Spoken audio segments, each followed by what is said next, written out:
Hello dear students, मैं doctor Ranveer Singh, chemistry department, MLB government college Nokha Bikaner से। आज हाइड्रोकार्बन का जो टॉपिक हम अध्ययन के लिए ले रहे हैं वो है एल्कीन्स। और आज हम एल्कीन के इंट्रोडक्शन, नोमेनक्लेचर, स्ट्रक्चर और आइसोमेरिज्म के बारे में अध्ययन करेंगे। एल्कीन्स हाइड्रोकार्बन में सबसे पहले जो फैमिली या जिस ग्रुप का हमने अध्ययन किया वो एल्केन थे। उसके साथ जब हम कंपैरिजन करते हैं तो हम क्या पाते हैं कि एल्कीन में एल्केन के एन की जगह ईन आ गया है। ये ईन डबल बॉन्ड की टेंडेंसी को रिप्रेजेंट करता है। ईन डबल बॉन्ड के लिए प्रयुक्त किया जाता है। तो जहाँ डबल बॉन्ड अपनी डोमिनेंसी को रिप्रेजेंट करेगा वहाँ पर हम ईन लिखेंगे। इस कारण इनको एल्कीन कहा जाता है। ये एल्कीन ओलेफिन्स भी कहलाते हैं। ओलेफिन्स इसलिए कहलाते हैं कि ये जो कंपाउंड्स हैं या इनके जो व्युत्पन्न है, मुख्य रूप से जो हेलोजन व्युत्पन्न है वो ऑयली होते हैं। तो इनमें ऑयल का प्रेजेंस होने की वजह से इनको ओलेफिन्स कहा जाता है, जो इनके जो लैटिन वर्ड्स हैं उसके अकॉर्डिंग बना हुआ है। ये एल्कीन या ओलेफिन्स अनसैचुरेटेड हाइड्रोकार्बन्स हैं। अनसैचुरेटेड हाइड्रोकार्बन होने का मतलब ये हुआ कि सैचुरेटेड हाइड्रोकार्बन में से जब हाइड्रोजन बाहर निकलते हैं, हाइड्रोजन की संख्या कम हो जाती है तो अनसैचुरेटेड हाइड्रोकार्बन प्राप्त होता है। इस कारण इनका जो जनरल फार्मूला है वो CnH2n है। एल्केन के लिए जनरल फार्मूला था CnH2n+2। यहाँ उसे 2 हाइड्रोजन कम हो गए, इसके लिए जनरल फार्मूला है CnH2n, जहाँ n का मान 2 या 2 से अधिक होगा। हाँ, अब हम बात करते हैं नोमेनक्लेचर के बारे में। एल्कीन का नामकरण 3 विधियों के द्वारा किया गया। ये 3 विधियाँ हैं: ट्राइवल मेथड, डेरिवेटिव मेथड या डेराइव्ड मेथड और IPSC मेथड। ऑर्गेनिक कंपाउंड्स या इनऑर्गेनिक कंपाउंड्स, उनके नामकरण की सबसे जो उपयुक्त विधि है वो IPSC मेथड है। लेकिन इंडस्ट्रियल या जो कॉमन यूजेज हैं वहाँ पर इनके ट्राइवल या ड्राइव्ड नेम भी प्रयुक्त किए जाते हैं। ट्राइवियल मेथड में जब हम एल्कीन्स का नाम लिखते हैं तो डबल बॉन्ड की पोजीशन को अल्फ़ा, बीटा, गामा, डेल्टा इत्यादि के द्वारा रिप्रेजेंट किया जाता है। फिर जितने कार्बन होते हैं उस कार्बन के अकॉर्डिंग हम एल्किल यूज़ करते हैं। जैसे 1 कार्बन है तो मेथिल, 2 कार्बन है तो एथिल, 3 कार्बन है तो प्रोपिल। इस तरह से हम एल्किल यूज़ करेंगे। क्योंकि एल्कीन है वहाँ डबल बॉन्ड होगा तो एल्किल के लास्ट में ENE लगाया जाता है डबल बॉन्ड के लिए। तो ट्राइवियल मेथड में इस प्रकार से इनका नामकरण किया जाता है। एग्जाम्पल जैसे हम यहाँ लेते हैं, मिनिमम 2 कार्बन वाले जो एल्कीन है उसके लिए CH2 डबल बॉन्ड CH2। यहाँ पर जब हम मिनिमम कार्बन वाला एल्कीन ले रहे हैं तो डबल बॉन्ड के पोजीशन के लिए नंबरिंग करने की आवश्यकता नहीं है, क्योंकि यहाँ डबल बॉन्ड का पोजीशन फिक्स रहेगा, चेंज हो ही नहीं सकता।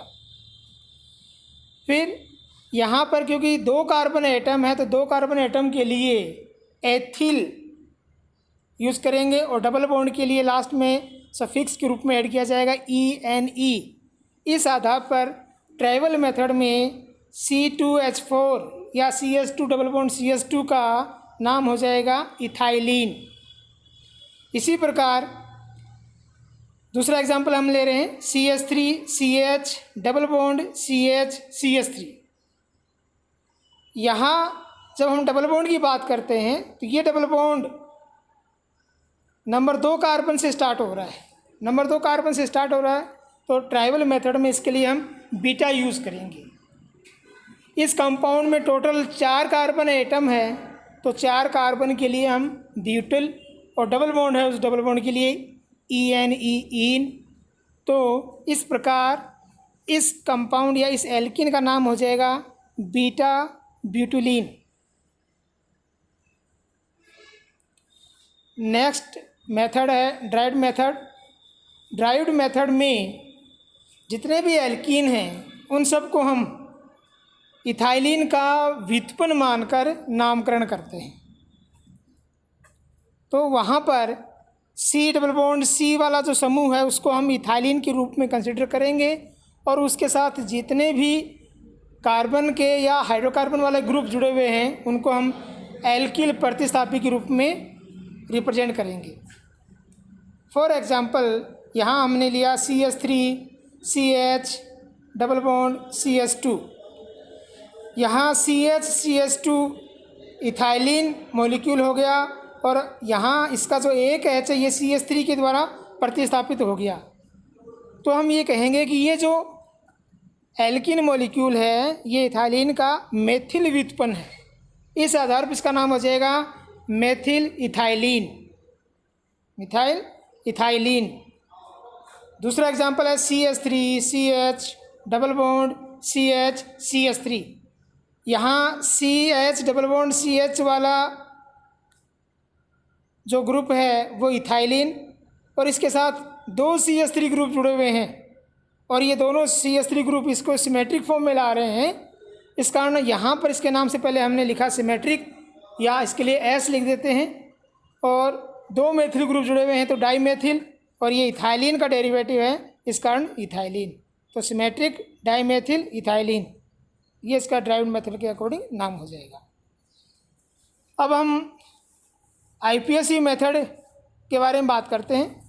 IPSC विधि में जब हम हाइड्रोकार्बन का नामकरण करते हैं तो उसके लिए जैसा आपको विदित है कि सबसे पहले सबसे लंबी श्रृंखला का चयन करते हैं, और वो श्रृंखला का चयन इस प्रकार से किया जाता है कि उसमें अगर जो डबल बॉन्ड है, जितने भी डबल बॉन्ड है वो मैक्सिमम उस श्रृंखला के अंदर शामिल हो जाए। इस प्रकार श्रृंखला का चयन करने के बाद में उसका नंबरिंग किया जाता है, और नंबरिंग में सबसे पहले हम वरीयता देते हैं कि जो डबल बॉन्ड है उस डबल बॉन्ड को लोएस्ट नंबर प्राप्त हो, और उसके बाद जो प्रतिस्थापी समूह है या कोई क्रियात्मक समूह है तो उसको लोवेस्ट नंबर प्राप्त हो। फॉर एग्जांपल यहाँ ये एग्जांपल है CH3CH2 C के साथ ये मेथिल ग्रुप जुड़ा हुआ है, और नीचे CH2 डबल बॉन्ड CH2 इस प्रकार ये जो एल्किन का मॉलिक्यूल है इसमें सबसे लंबी श्रृंखला 5 कार्बन वाली होती है, और इस 5 कार्बन वाली श्रृंखला में हम इस डबल बॉन्ड को इंक्लूड करते हैं। इस डबल बॉन्ड को इंक्लूड करने के बाद हमें ये दिखता है कि यहाँ पर इस श्रृंखला के साथ 2 प्रतिस्थापी समूह जुड़े हुए हैं। इनमें से एक प्रतिस्थापी समूह एथिल है और दूसरा प्रतिस्थापी समूह मेथिल है।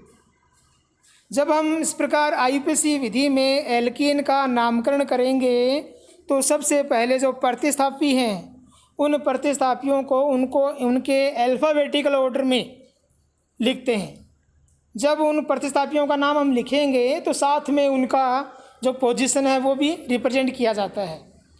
यहाँ ये 2 प्रतिस्थापी हैं एथिल और मेथिल, तो अल्फ़ाबेटिकल ऑर्डर में एथिल का नाम पहले लिखेंगे, इसका पोजीशन नंबर 3 कार्बन पे है इसलिए हमने लिखा 3 एथिल। जो दूसरा प्रतिस्थापी मेथिल है इसका पोजीशन भी 3 कार्बन पे है, इस कारण इसके लिए भी लिखेंगे 3 मेथिल। टोटल 5 कार्बन होने के कारण हमने लिखा पेंट, श्रृंखला में मेन 5 कार्बन है इसलिए हमने लिखा पेंट।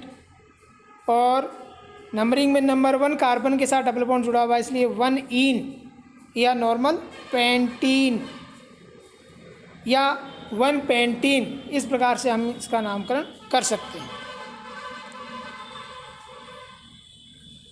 अब हम बात करते हैं एल्कीन्स की स्ट्रक्चर के बारे में और उस स्ट्रक्चर के कारण पाई जाने वाली आइसोमेरिज्म के बारे में। जब हम एल्केन और एल्कीन का कंपैरिजन करते हैं तो ये पाते हैं कि एल्कीन में डबल बॉन्ड होने के कारण ये एल्केन से स्पेसिफिक प्रॉपर्टी रिप्रेजेंट करता है।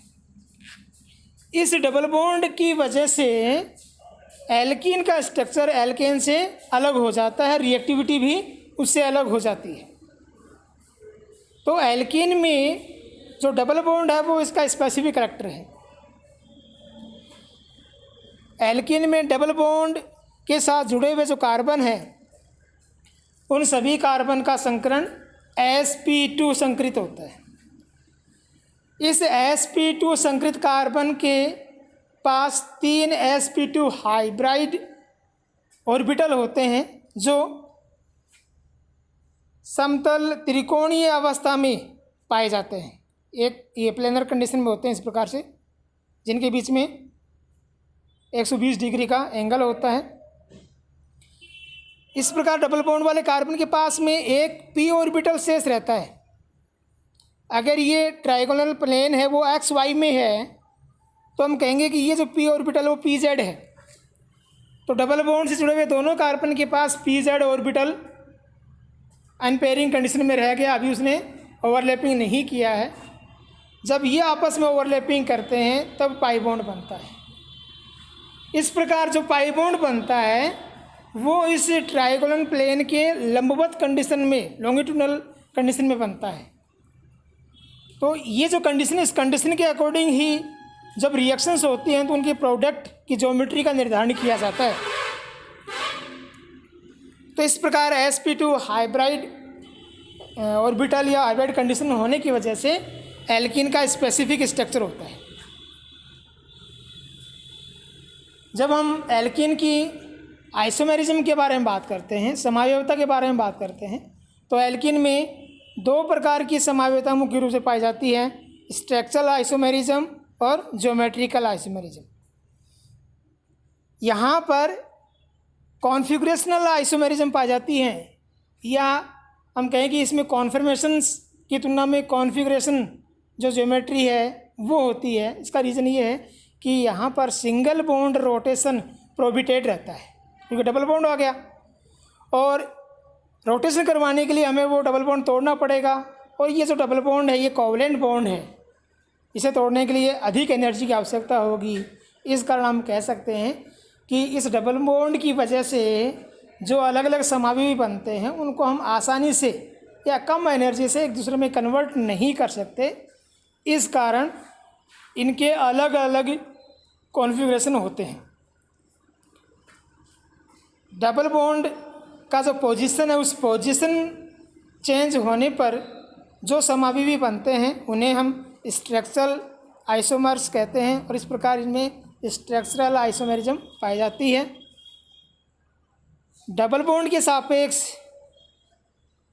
दोनों कार्बन, डबल बॉन्ड वाले जो 2 कार्बन हैं उन दोनों कार्बन से जुड़े हुए ग्रुप हैं, उनका एक दूसरे के सापेक्ष जो पोजीशन है उसके अकॉर्डिंग ज्योमेट्रिकल आइसोमर्स बनते हैं।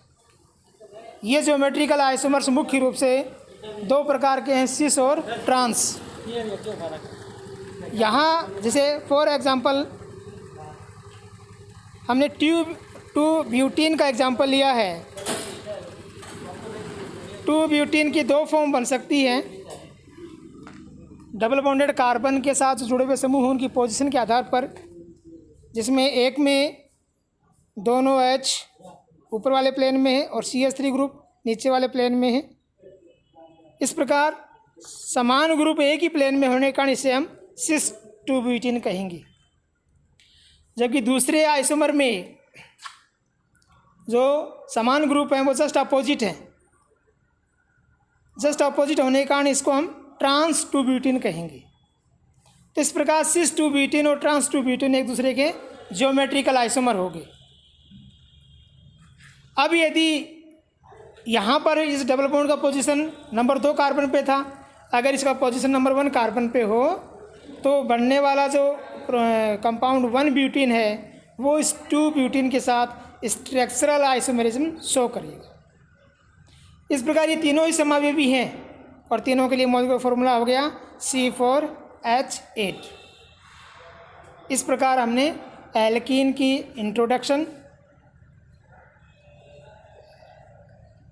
उसका नोमेनक्लेचर, एल्कीन की स्पेसिफिक प्रॉपर्टी है, उसका जो स्ट्रक्चर है वो, और उसके आइसोमेरिज्म के बारे में अध्ययन किया। थैंक्स।